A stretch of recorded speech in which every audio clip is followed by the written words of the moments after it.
నువ్వు జెన్జియా అయితే ఈ రీల్ నీకోసమే. సోర్స్ ప్రకారం 1965 నుంచి 1980 మధ్యలో పుట్టిన వాళ్ళని జెన్ ఎక్స్ అని, 1981 నుంచి 1996 వరకు జెన్ వై ఆర్ మిలేనియల్స్ అని, 1997 నుంచి 2012ని జెన్ జెడ్ అని పిలుస్తారు. అయితే ఈ జెన్ జీ డిజిటల్ వరల్డ్ తో ఎదిగేందుకు మొదటి జనరేషన్ గా గుర్తింపబడింది. అయితే ఈ జనరేషన్ లో advanced availabilities like high speed internet, social media ఇంకా క్విక్ యాక్సెస్ కమ్యూనికేషన్ని ఈజీ చేసేసాయి. ఒక స్టడీ ప్రకారంగా తెలిసింది ఏంటంటే గడిచిన 2 జనరేషన్లతో పోలిస్తే ఈ జెన్ జీ చాలా ఫాస్ట్గా గ్రో అవుతుందని.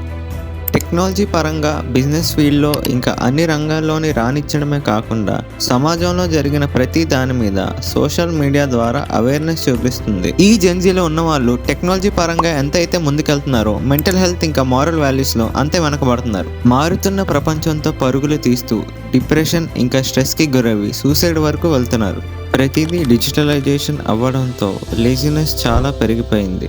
ఇది మాత్రమే కాకుండా ఫ్రెండ్షిప్స్ అనేవి ఆన్లైన్ అయ్యి ట్రూ బాండ్కి వాల్యూ లేకుండా పోయింది. అయితే ఈ జెన్జీ మైండ్ సెట్ అనేది చాలా కన్ఫ్యూజ్డ్గా తయారై కమిట్మెంట్ ఇంకా క్లారిటీ లేకుండా పోతుంది. కేవలం వైరల్ అవ్వడం కోసం అవసరం లేని ట్రెండ్స్ అన్ని తీసుకొస్తూ మొత్తం కల్చర్ని నాశనం చేస్తుంది. వీడియోని లైక్ చేసి మరెన్నో ఇంట్రెస్టింగ్ అప్డేట్స్ కోసం do follow our channel tempts aura.